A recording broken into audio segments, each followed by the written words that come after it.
Hello everyone, welcome back to the channel. Top 500 computer MCQ series का आज है part 4, जिसमें आपको टॉप 50 नए प्रश्न देखने को मिलेंगे। तो आप चाहे किसी भी एग्जाम की प्रिपरेशन कर रहे हो, अगर आप 2026 में एग्जाम देने जाने वाले हैं तो ये वीडियो आपके लिए मोस्ट इंपॉर्टेंट है। कंप्लीट सीरीज को देखिएगा। अगर आपको सीरीज पसंद आता है तो चैनल सब्सक्राइब कर लीजिए ताकि आने वाली वीडियोस की नोटिफिकेशन आपको मिलती रहे। चलिए शुरू करते हैं आज का वीडियो। पहला प्रश्न है, नेटवर्क के प्रकारों के संदर्भ में वैन का पूर्ण रूप क्या है? वैन जो कि एक नेटवर्किंग टाइप है, इसकी फुल फॉर्म क्या होती है? आंसर है A, wide area network. Computer network के संदर्भ में HTTP के संक्षिप्त नाम में H का क्या अर्थ है?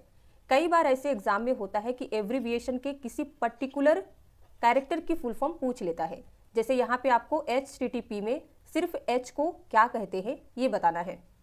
तो आंसर क्या होगा? A, hyper. कंप्यूटर नेटवर्क में IP एड्रेस संदर्भित करता है। बताइए, कंप्यूटर नेटवर्क में IP एड्रेस किसे रेफर करता है?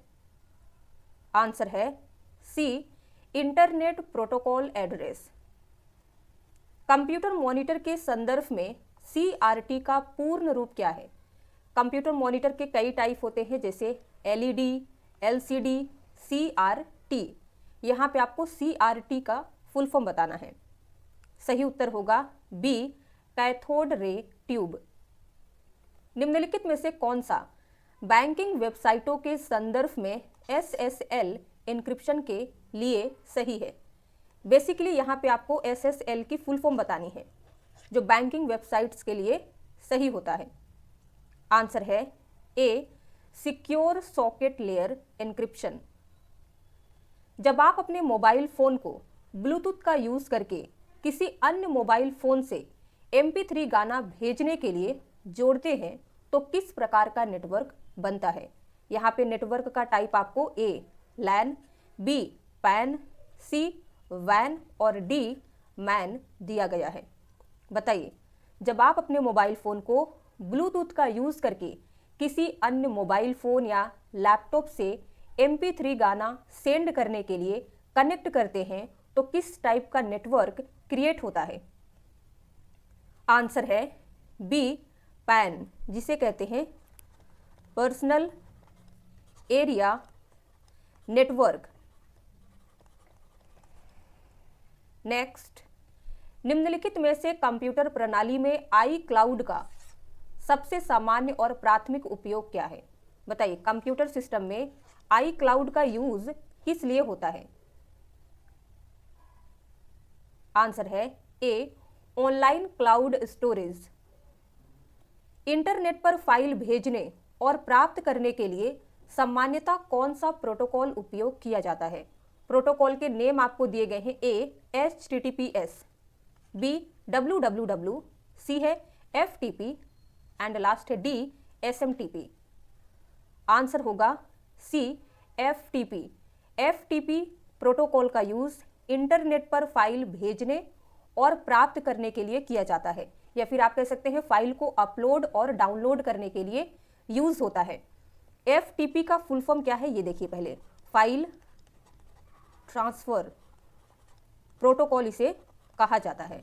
याद रखिएगा, कई बार फुल फॉर्म ही पूछ लेता है। अब देखते हैं HTTPS का यूज किस लिए करते हैं।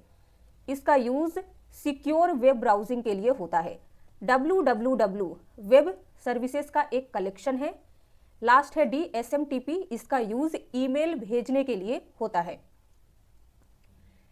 निम्नलिखित में से किसे नियमों के एक समूह के रूप में परिभाषित किया गया है जो कंप्यूटर नेटवर्क में डेटा संचार को नियंत्रित करता है?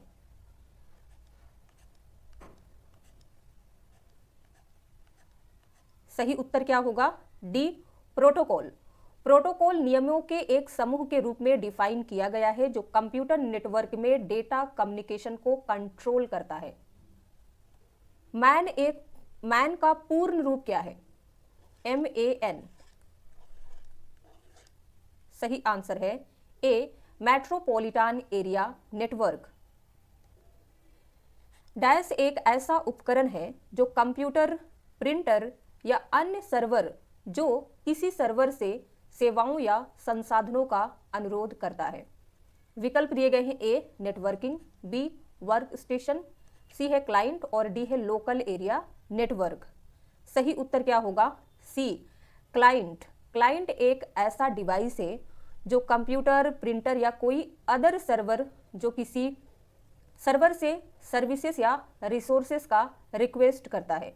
एक रिलेटेड एमसीक्यू देखिए जो कवर हो चुका है। डैश एक प्रोग्राम या कंप्यूटर होता है जो एक सर्वर से जुड़ता है और जानकारी का अनुरोध करता है। क्या कहते हैं उसे? आंसर था सी क्लाइंट। निम्न में से शॉर्टकट कुंजियों और कार्यों का कौन सा संयोजन सही ढंग से मेल खाता है? यहाँ पे आप देख सकते हैं आपको 4 विकल्प दिए गए हैं, यानी कि 4 शॉर्टकट की दी गई है और उनके साथ में उनके कार्य मेंशन किए गए हैं। कौन सा विकल्प सही है ये आपको बताना है। तो आंसर देखिए, बी Ctrl+C क्लिप बोर्ड पर सामग्री कॉपी करता है। तो ये बिल्कुल सही दिया गया है। कंप्यूटर में हम Ctrl+C का यूज कॉपी करने के लिए करते हैं। अब देखेंगे कि ए, सी एंड डी गलत क्यों है। ए देखिए, Ctrl+Tab चयनित टेक्स्ट को कॉपी करता है, तो कॉपी के लिए हम Ctrl+C का यूज करते हैं, ना कि Ctrl+Tab। Ctrl+Tab का यूज ब्राउजर में खुले टैब के बीच स्विच करने के लिए करते हैं। सी देखिए इनकरेक्ट क्यों है। Ctrl+F खुले टैब के बीच स्विच करता है, तो ये इनकरेक्ट है क्योंकि Ctrl+F का यूज फाइंड के लिए किया जाता है। डी इनकरेक्ट क्यों है। Ctrl+V दस्तावेज में एक विशिष्ट शब्द ढूंढता है, तो किसी पर्टिकुलर वर्ड को खोजने के लिए हम Ctrl+F का यूज करते हैं, ना कि Ctrl+V का। Ctrl+V का यूज होता है पेस्ट के लिए। तो सबसे एप्रोप्रिएट आंसर बी निकलता है। निम्नलिखित में से कौन सा कीबोर्ड शॉर्टकट करंट सिलेक्शन के लिए लाइन स्पेसिंग को डबल करता है? इसका यूज माइक्रोसॉफ्ट वर्ड में बहुत ही ज्यादा किया जाता है। प्रैक्टिकल देखेंगे आपको ज्यादा अच्छे से समझ में आएगा। पहले शॉर्टकट बताइए। आंसर है डी Ctrl+2। ये कैसे काम करता है, इसके लिए हम लोग आ जाते हैं माइक्रोसॉफ्ट वर्ड में। आप देख सकते हैं कई सारे पैराग्राफ यहाँ पे लिखे गए हैं। हमने पैराग्राफ 2 को सिलेक्ट कर लिया है। जैसे ही आप पैराग्राफ को सिलेक्ट करते हैं उसके बाद आपको Ctrl+2 प्रेस करना है। आप देख सकते हैं पैराग्राफ के बीच जो हमारा पैराग्राफ है उसमें लाइन स्पेसिंग डबल हो चुकी है। निम्नलिखित में से कौन सी शॉर्टकट कुंजी वर्तमान कॉलम को पूरी तरह से चुनने के लिए उपयोग की जाती है? तो हमने पढ़ा है कि जो भी हमारा करंट रो होता है उसे सिलेक्ट करने के लिए Shift+स्पेस की का यूज करते हैं। कॉलम को सिलेक्ट करने के लिए, जो हमारी करंट कॉलम होती है उसे पूरा सिलेक्ट करने के लिए कंट्रोल के साथ में स्पेस की प्रेस करते हैं। तो यहाँ पे आपको कंट्रोल स्पेस की नहीं दिया गया है, तो फिर आप आंसर किस पे लगाएंगे? सी Ctrl+Shift+स्पेस बार। गूगल क्रोम में किसी पेज पर सब कुछ चुनने के लिए निम्नलिखित में से किस कीबोर्ड शॉर्टकट का उपयोग किया जाता है? आप गूगल क्रोम ब्राउजर यूज कर रहे हैं, जिस भी पेज में आप हैं उस पेज के सारे कंटेंट को सिलेक्ट करना है, चाहे उसमें वीडियो हो, ऑडियो हो, इमेज हो, टेक्स्ट हो। तो इसके लिए कौन सा शॉर्टकट यूज करेंगे? आंसर है डी Ctrl+A। तो Ctrl+A का यूज सिलेक्ट ऑल के लिए होता है। MS वर्ड 2019 में कीबोर्ड शॉर्टकट Ctrl+J का उपयोग डैश के लिए किया जाता है। दिया गया है ए फाइंड बॉक्स खोलने के लिए, तो फाइंड के लिए हम MS वर्ड में Ctrl+F का यूज करते हैं, ना कि Ctrl+J का। बी है फॉन्ट प्रेफरेंस विंडो खोलने के लिए, तो इसके लिए MS वर्ड में Ctrl+D का यूज होता है। सी आपको दिया गया है एक हाइपरलिंक डालने के लिए, तो हाइपरलिंक के लिए MS वर्ड में Ctrl+K का यूज होता है। तो आंसर हमारा डी होगा। Ctrl+J चयनित टेक्स्ट या लाइन को स्क्रीन पर जस्टिफाई करने के लिए यूज होता है। अब ये जस्टिफाई क्या होता है? तो ये हमारे पेज के लेफ्ट और राइट दोनों साइड से पैराग्राफ को इक्वल रखता है। ऑपरेटिंग सिस्टम के संदर्भ में पीसीबी का क्या अर्थ है? कंप्यूटर में पीसीबी को कहते हैं प्रिंटेड सर्किट बोर्ड, लेकिन यहाँ पे आपको ऑपरेटिंग सिस्टम के कॉन्टेक्स्ट में बताना है तो सही उत्तर क्या होगा? ए, प्रोसेस कंट्रोल ब्लॉक। किसी माइक्रोसॉफ्ट वर्ड डॉक्यूमेंट में कंट्रोल ए और कंट्रोल यू दबाने का क्या प्रभाव पड़ेगा? सपोज आप माइक्रोसॉफ्ट वर्ड में काम कर रहे हैं, कंट्रोल ए प्रेस करते हैं, उसके बाद कंट्रोल यू प्रेस करते हैं, तो क्या होता है? आंसर है सी, डॉक्यूमेंट के सभी टेक्स्ट को अंडरलाइन कर दिया जाएगा। अच्छा, कंट्रोल ए से क्या होता है? कंट्रोल ए क्या करता है? हमारे डॉक्यूमेंट में जितना कंटेंट होता है उसे सिलेक्ट कर देता है। सिलेक्ट होने के बाद जैसे ही आप कंट्रोल यू प्रेस करते हैं, ये अंडरलाइन कर देता है। कोई भी काम करने से पहले हमें माइक्रोसॉफ्ट ऑफिस में, चाहे आप वर्ड, एक्सेल, पावर पॉइंट किसी में भी हो, पहले सिलेक्ट करना होता है। उम्मीद करते हैं यहाँ पे आपको कोई डाउट नहीं होगा। आगे बढ़ते हैं। एनियक किस पर आधारित कंप्यूटर था?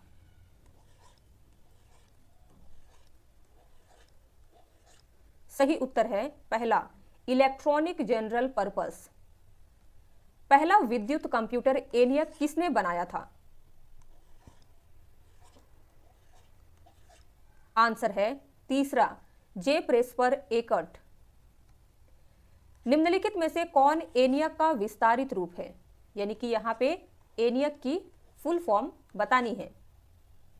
सही आंसर है B, electronic numerical integrator and computer. Cathode ray tube और CRT कंप्यूटर मॉनिटर से चुंबकत्व को हटाने के लिए इस्तेमाल की जाने वाली प्रक्रिया को डैश कहा जाता है? द प्रोसेस जिसका यूज किया जाता है टू रिमूव, इसे कहते हैं magnetism from cathode ray tube computer monitor. Answer होगा सी, डीगोस। प्रिंट के दौरान नॉन इंपैक्ट वाले प्रिंटर पेपर को स्पर्श नहीं करते हैं। वे कागज पर प्रतीकों को छापने के लिए रासायनिक गर्मी या विद्युत संकेतों का उपयोग करते हैं।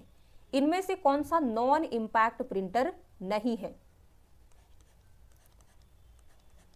आंसर देखिए, A, dot matrix printer. Non impact printer कागज को बिना प्रहार किए प्रिंट करते हैं और रासायनिक गर्मी या विद्युत संकेतों का उपयोग करते हैं। डॉट मैट्रिक्स प्रिंटर में पिंस रिबन के माध्यम से कागज पर प्रहार करती है, इसीलिए ये इंपैक्ट प्रिंटर है, ना कि नॉन इंपैक्ट प्रिंटर। यहां पे नॉन इंपैक्ट प्रिंटर में आएगा थर्मल प्रिंटर, डेस्क जेट जिसे इंक जेट भी कहते हैं, और लास्ट है laser printer. Dash layer bits को इलेक्ट्रोमैग्नेटिक सिग्नल में बदलती है। दिया गया है data link layer, transport layer, C है फिजिकल लेयर और डी है प्रेजेंटेशन लेयर। OSI मॉडल में टोटल 7 लेयर होती हैं। कौन सी लेयर है जो बीट्स को इलेक्ट्रोमैग्नेटिक सिग्नल में कन्वर्ट करती है? तो आंसर होगा सी, फिजिकल लेयर। निम्नलिखित में से कौन सा द्वयपूर्ण प्रोग्राम स्वचालित रूप से प्रतिकृत नहीं है? बताइए, इनमें से कौन सा एक मैलिशियस प्रोग्राम है जो अपने आप रिप्लिकेट नहीं होता है? आंसर है ए, ट्रोजन हॉर्स। एक नेटवर्क में कंप्यूटर जिसे स्थानीय नेटवर्क के बाहर एक्सेस नहीं किया जा सकता है जब तक कि अनुमति नहीं दी जाती है, डैश कहा जाता है। सही उत्तर क्या होगा? A, intranet. इंट्रानेट एक प्राइवेट नेटवर्क होता है जिसका use within the organization होता है। इसे आउटसाइड लोग जो होते हैं एक्सेस नहीं कर पाते हैं जब तक कि एक्सेस प्रोवाइड नहीं किया जाता है। इंटरनेट की बात करें तो ये एक पब्लिक नेटवर्क है। डैश 2 नेटवर्क को जोड़ने का पाथ है जो विभिन्न नेटवर्किंग मॉडल पर काम कर सकता है। आंसर है सी, गेटवे। गेटवे 2 नेटवर्क को जोड़ने का पाथ है जो अलग अलग नेटवर्किंग मॉडल पर काम कर सकता है। अब हम समझेंगे कि राउटर, स्विच, गेटवे और हब क्या हैं, थोड़ा डिटेल में। सबसे पहले देखिए, राउटर 2 या अधिक समान नेटवर्कों को कनेक्ट करता है और डेटा के लिए सर्वोत्तम पाथ चुनता है। स्विच एक ही नेटवर्क के अंदर डिवाइसेस को कनेक्ट करता है और मैक एड्रेस के आधार पर डेटा सेंड करता है। गेटवे विभिन्न नेटवर्किंग मॉडल या प्रोटोकॉल पर काम करने वाले नेटवर्कों को जोड़ता है। लास्ट है हब, एक साधारण डिवाइस है जो डेटा को सभी पोर्ट्स पर प्रसारित करता है, यानी कि ट्रांसमिट करता है, कोई बुद्धिमान निर्णय नहीं लेता है। डैश एक तकनीक है जो कंप्यूटर और अन्य डिवाइस को वायरलेस सिग्नल के माध्यम से संचार करने की अनुमति देती है। बताइए इनमें से कौन सी एक टेक्निक है जो कंप्यूटर या अदर डिवाइस जैसे कि मोबाइल फोन, लैपटॉप को वायरलेस सिग्नल के माध्यम से कम्युनिकेट करने के लिए अलाउ करती है। आंसर होगा ए, वाईफाई। कंप्यूटर की किस पीढ़ी ने मशीन कोड को प्रोग्रामिंग भाषा के रूप में इस्तेमाल किया? पहली पीढ़ी, दूसरी पीढ़ी, चौथी पीढ़ी या फिर तीसरी पीढ़ी? आंसर होगा ए, पहली पीढ़ी। यूएसबी किस प्रकार के नेटवर्क से जुड़ा होता है? यूएसबी को कहते हैं यूनिवर्सल सीरियल बस। ये किस टाइप के नेटवर्क से कनेक्टेड होता है ये बताना है। तो यहाँ पे आपको नेटवर्क के अलग अलग टाइप दिए गए हैं। आंसर होगा बी, पर्सनल एरिया नेटवर्क और पैन। हमारे कार्यालय में अधिकांश किस प्रकार का नेटवर्क मौजूद होता है जिसके माध्यम से एक प्रिंटर दो या उससे अधिक कंप्यूटर प्रणालियों से जुड़ा होता है? नेटवर्क के टाइप में आपको पैन, बी लैन, सी मैन और लास्ट वैन दिया गया है। बताइए कौन सा टाइप का नेटवर्क अधिकांश हमारे ऑफिस में यूज होता है जहां एक प्रिंटर कनेक्टेड होता है दो या उससे अधिक कंप्यूटर सिस्टम से? आंसर है बी, लैन, जिसे कहते हैं लोकल एरिया नेटवर्क, जो स्मॉल ज्योग्राफिकल एरिया को कवर करता है। Example office, campus, school etcetera. सुरक्षा सेवाओं जैसे गोपनीयता, डेटा अखंडता, इकाई प्रमाणीकरण और डेटा मूल प्रमाणीकरण प्रदान करने के लिए गणितीय तकनीकों का उपयोग क्या कहा जाता है? ए, बी, सी या फिर डी? आंसर होगा B, cryptography. Random access memory और रैम कंप्यूटर में किस मेमोरी के प्रकार का एक उदाहरण है? प्रीवियस वीडियो में मैंने आपको बताया था कि कंप्यूटर मेमोरी के जब टाइप की बात होती है तो कंप्यूटर में दो टाइप की मेमोरी होती है। पहली मेमोरी होती है प्राइमरी मेमोरी, दूसरी को कहते हैं सेकेंडरी मेमोरी। सेकेंडरी मेमोरी को ही सहायक मेमोरी भी कहते हैं। अभी यहाँ पे कैश मेमोरी को भूल जाइए। तो रैम कौन से टाइप के मेमोरी का एग्जाम्पल है? तो आंसर क्या होगा? सी, प्राइमरी मेमोरी। कंप्यूटर प्रणाली में राउटर क्या है? ए, एक गणना उपकरण, बी कहता है एक आउटपुट डिवाइस, सी है एक नेटवर्किंग डिवाइस और डी का कहना है एक इनपुट डिवाइस। सही उत्तर क्या होगा? सी, एक नेटवर्किंग डिवाइस। चुने हुए टेक्स्ट को सबस्क्रिप्ट करने के लिए शॉर्टकट की क्या है? एग्जाम्पल आपको यहाँ पे H2O दिया गया है। अब आपको इसे इस तरीके से लिखना है। तो ये जो 2 है इसे कहते हैं सबस्क्रिप्ट, और इसके लिए कौन सी शॉर्टकट यूज करेंगे ये बताइए। तो आंसर क्या होगा? A, control plus equal. Related MCQ देखिए जो कवर हो चुका है। कंट्रोल प्लस इक्वल कुंजी का प्रभाव होता है। तो आंसर क्या था? D, subscript. तो यहाँ पे आपको शॉर्टकट की दिया गया था, इसका यूज पूछा था। यहाँ पे यूज दिया गया है, इसके लिए कौन सा शॉर्टकट यूज करेंगे ये पूछा गया था। तो ये दो तरीका होता है किसी भी शॉर्टकट की को एग्जाम में पूछने का। गूगल क्रोम में ब्राउजर इतिहास को एक नए टैब में खोलने के लिए निम्नलिखित में से किस कीबोर्ड शॉर्टकट का उपयोग किया जाता है? अगर आप गूगल क्रोम ब्राउजर यूज करते हैं तो हमारा जो भी डे टू डे एक्टिविटी होता है, जो भी हम सर्च करते हैं, वीडियो देखते हैं, ऑडियो सुनते हैं, वो सेव होता है। सेव होता है यानी कि वो हिस्ट्री बन जाता है। अब उस हिस्ट्री को आप नए टैब में खोल के देखना चाहते हैं कि आपने पिछले 1 वीक में क्या क्या देखा है। तो इसके लिए कौन सी शॉर्टकट यूज करेंगे? आंसर होगा C, control plus H. MS Word में कंट्रोल एच का उपयोग क्या है? अब बताइए, अगर आप MS वर्ड यूज कर रहे हैं और कंट्रोल एच प्रेस करते हैं तो क्या होता है? आंसर है ए, रिप्लेस टैब को एक्टिवेट करते हुए find and replace dialog box open करता है। कंट्रोल एच जैसे ही हम प्रेस करते हैं find and replace dialog box open होता है, लेकिन कंडीशन यह है कि रिप्लेस टैब जो है वो एक्टिवेट रहता है। माइक्रोसॉफ्ट एक्सेल में सेल के भीतर 1 नई लाइन दर्ज करने के लिए डैश की दबाते हैं। माइक्रोसॉफ्ट एक्सेल में जो हमारा सेल होता है, जब आप उसमें डेटा टाइप करते हैं तो एक सर्टेन पॉइंट ऑफ टाइम के बाद वो हाइड होने लगता है, या फिर आप नई लाइन इंसर्ट करना चाहते हैं, तो कौन सी शॉर्टकट की मदद से कर सकते हैं? आंसर होगा बी, अल्ट प्लस एंटर की। तो अल्ट एंटर की अगर आपको नहीं याद है तो आप किसी सेल में नई लाइन इंसर्ट नहीं कर सकते हैं, ये आपको पता होना चाहिए। और ये शॉर्टकट कई बार एग्जाम में रिपीट हो चुका है, तो याद कर ही लेना है। एमएस वर्ड में कंट्रोल डी डैश को खोलता है।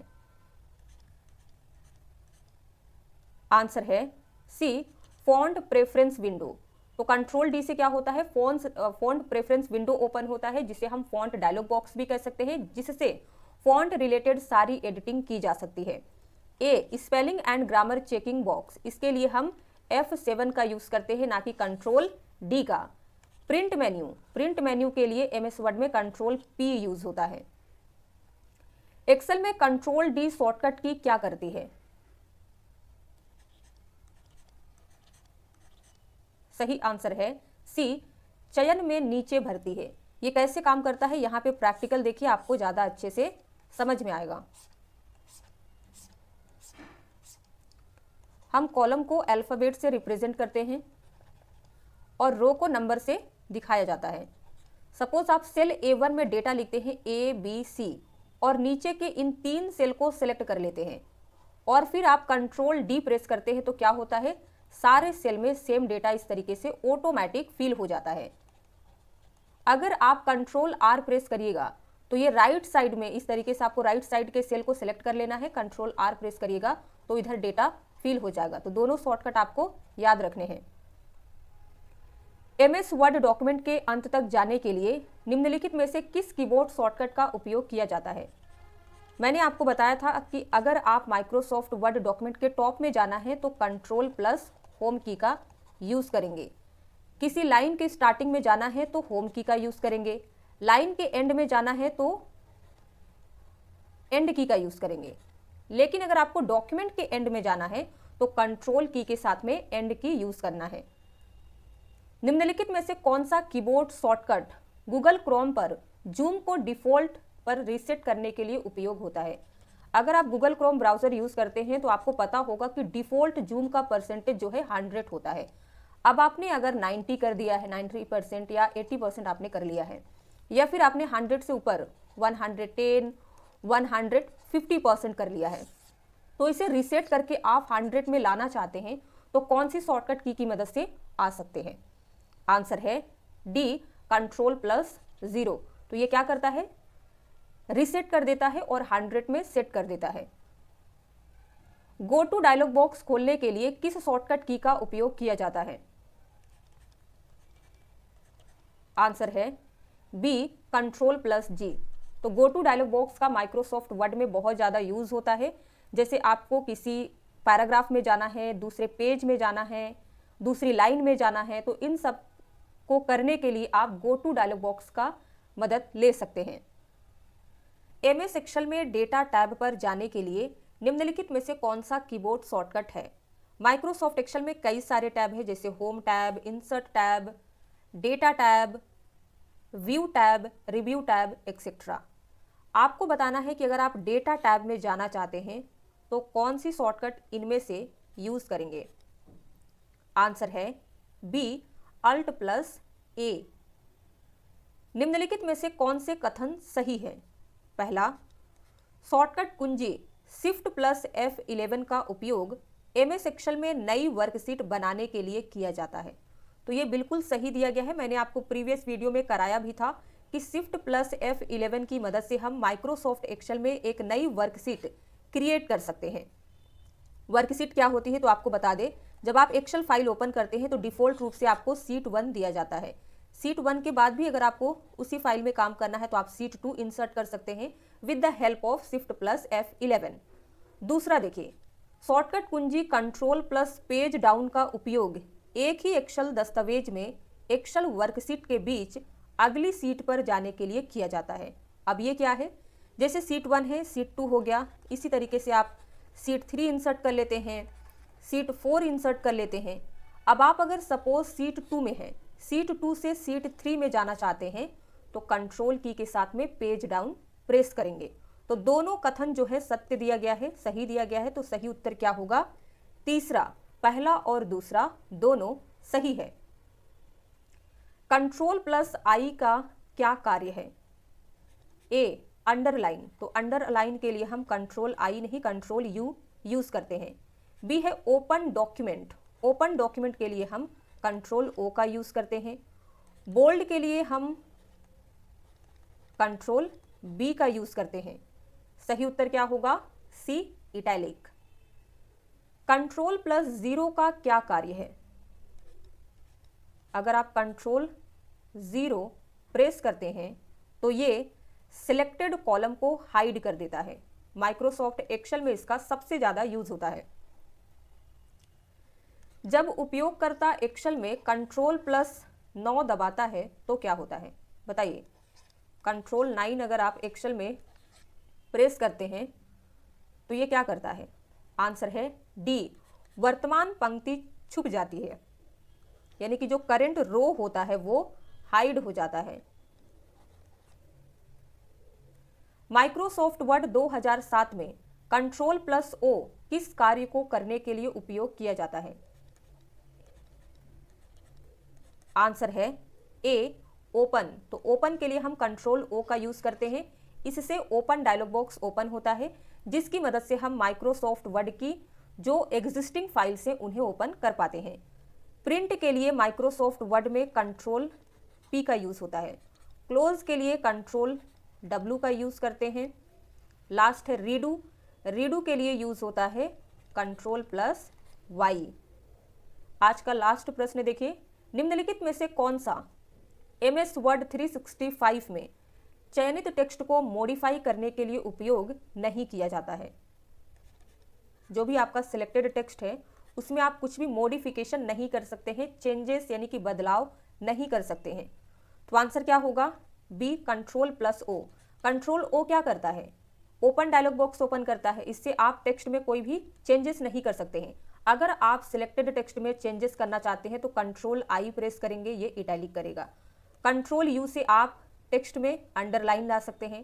कंट्रोल बी प्रेस करेंगे तो टेक्स्ट हमारा बोल्ड होगा। तो ए, सी एंड डी का टेक्स्ट में मॉडिफिकेशन के लिए यूज होता है, बी यानी कि कंट्रोल ओ का यूज नहीं होता है। अब एक प्रश्न जिसका आंसर आपको कमेंट में बताना है। वर्कशीट के शुरुआत में जाने के लिए शॉर्टकट की क्या है? ए दिया गया है control plus home, B alt plus home, C है control plus shift plus home और डी है शिफ्ट प्लस होम। सही उत्तर जरूर से लिख के बताइएगा। वीडियो पसंद आया हो तो लाइक कर दीजिए, शेयर कर दीजिए। चैनल पे नए हैं तो सब्सक्राइब किए बगैर मत जाइएगा।